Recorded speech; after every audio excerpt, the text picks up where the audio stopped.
in genere, io perlomeno, solitamente il giorno dopo magari tendo anche a correggere un po' il tiro, a smussare gli angoli perché qualcosa ti era uscita di getto preso dal momento, sai, forse però magari non è davvero così, ma sai, beh, eh, questa volta a freddo, a caldo, a tiepido, a microonde, il mio pensiero è quello che ho espresso ieri.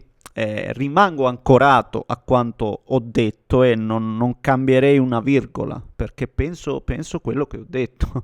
Scusate, no, se la sto tirando per le lunghe, ma non sto qui a tediarvi ripetendo le stesse cose su Inter, su Napoli, sulle due squadre, sulla partita in sé.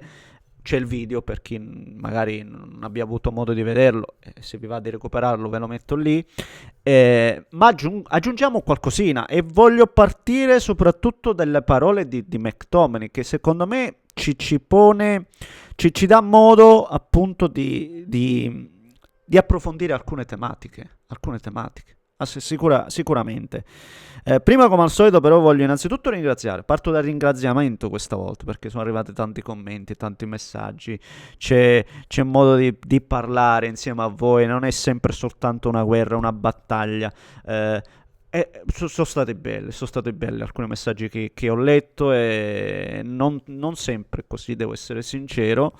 No, parlo in generale, non sempre. Per quanto mi riguarda, spesso e volentieri noi riusciamo a parlare di calcio e questo è un bel attestato per quanto mi riguarda. Il più importante, anzi, vi arrivo a dire. E quindi grazie, se volete, per chi vuole, no, può lasciare un pollice, iscrivetevi se vi va, perché la Serie A ancora, la giornata di Serie A non è ancora terminata, stasera abbiamo da guardare anche la Juventus, per cui trovate in descrizione anche tutti gli altri profili social. Ancora una volta, grazie. E prima di partire da McDominay, ripeto che ci porta ad approfondire un paio di temi, non solo uno, ma tante questioni, no, che si vanno ad accumulare. Un attimino, proprio perché credo di non averlo fatto ieri a caldo preso dal momento. Inter-Napoli, il big match della Serie A Inter-Napoli, no? Visto anche un po' da fuori. Che bella partita. Cioè, che partita di livello. Noi abbiamo avuto in Serie A tanti big match dove anche l'Inter presente, non è che mi tiro fuori, dove non erano stati all'altezza, tanti big match dove o perché magari una squadra era superiore all'altra o perché le due squadre chiamate in causa erano un po' imbrigliate tatticamente o per un motivo o per l'altro abbiamo avuto delle partite faticose, anche faticose, brutte, che di certo non ponevano la stessa Serie A su un piedistallo, per usare un eufemismo. E invece Inter-Napoli secondo me è stata una partita di livello, poi al netto di come sia andata a finire, al netto di chi ha prevalso leggermente o meno, è stata una grande partita di due squadre che mi sento di dire sono superiori alle altre. Per quello che da inizio campionato ad oggi hanno fatto vedere, per me sono superiori alle altre. Ciò non toglie che da qui a fine campionato le cose si possono ribaltare, non c'è un vantaggio nettissimo, c'è un Inter che sembrerebbe leggermente avanti ai punti, ma abbiamo visto che sul campo il Napoli non è assolutamente inferiore e torna a battere su questo punto perché finalmente forse qualcuno viene dalla mia e mi sento quasi stranito perché io solitamente non ci prendo mai, però sul Napoli non ne sto sbagliando mezza, mi sento quasi di autolodarmi e sono un cretino soltanto al fatto che veramente stia dicendo questo, cioè, ma il Napoli davvero non è assolutamente inferiore all'Inter e sta roba finalmente forse qualcuno riesce a capirla, sì, perché ragazzi, perché sento di sempre da una vita, no, l'Inter deve vincere perché l'Inter è la favorita, l'Inter è la più forte, l'Inter ha la rosa migliore, l'Inter ha la rosa migliore, ecco, e allora adesso apriamo il dibattito McTominay. Sto preambolo per andare sul discorso McTominay. McTominay dice giustamente, cioè il suo punto di vista è giustissimo perché McTominay dice se noi senza Anghissa, senza De Bruyne, senza Lukaku, a inizio campionato senza Rachmani, adesso infortunato Neres, se se anche l'Inter avesse infortuni come Lautaro, come Thuram, anche per loro sarebbe un problema. Certo, cioè nulla di così semplice. È un problema sarebbe un problema. Certamente sì, assolutamente.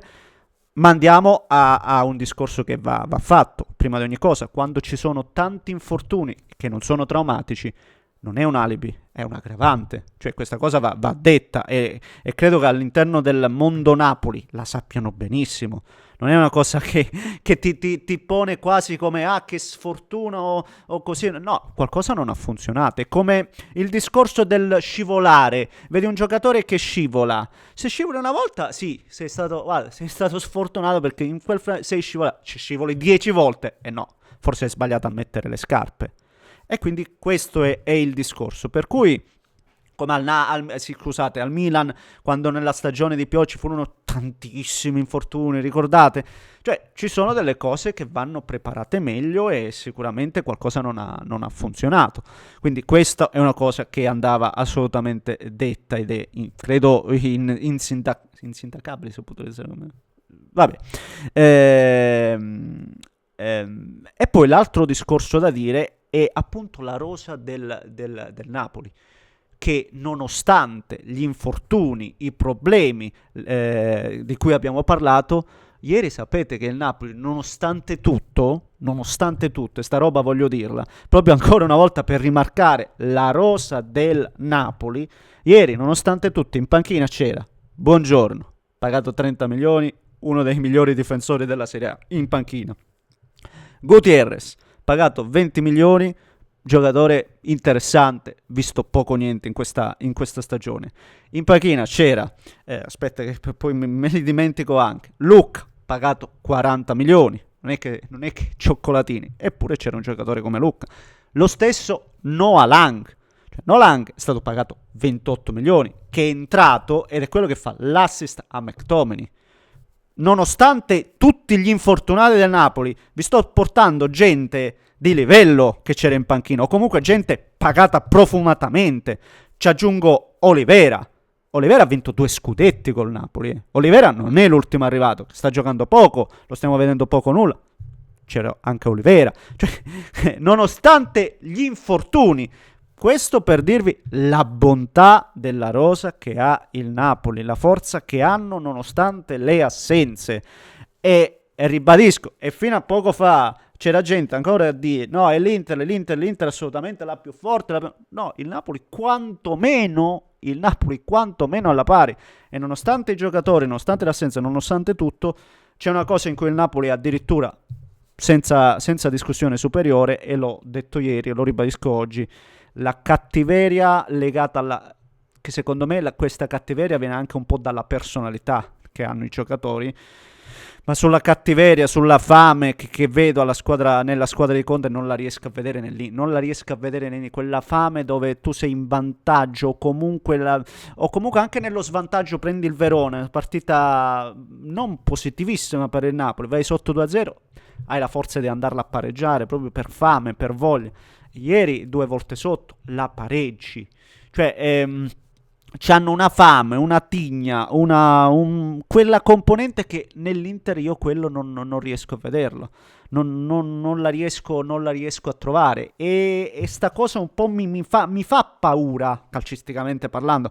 Mi fa paura perché alla lunga, ribadisco, nel confronto, se rimane lì punto a punto, vedo un Napoli che ha più possibilità dell'Inter, quindi dobbiamo tenerlo questo vantaggio, dobbiamo assolutamente tenerlo, altrimenti la vedo dura, perché ieri ne esce meglio il Napoli, senza ombra di dubbio, perché al netto come abbiamo già detto e ribadiamo delle assenze, una squadra che lotta come poche squadre al mondo, veramente. Mai doma, mai doma, e anche nel confronto di alcuni giocatori, Højlund, cioè la fame la sintetizzo anche con Højlund, che è una fame che però è produttiva, mentre vedi Lautaro che non è che ieri Lautaro ha passeggiato, no, Lautaro si è dannato allo stesso modo di Højlund, però in queste partite non riesce a essere lucido, non ci riesce, non riesce a essere efficace. E credo che questo sia un po' legato alla personalità, perché è innegabile, ragazzi. Quando si parla di giocatori di livello, di fuori classe è un parolone, ma giocatori di grande livello, poi vanno giudicati anche per queste partite qua. Il discorso è assolutamente innegabile. Va bene, ragazzi. Credo di aver detto tutto quanto volevo aggiungere oggi. A questo punto rimando la parola a voi. Se volete sotto aggiungete il vostro pensiero. Va bene? Un grande abbraccio. Daneschi.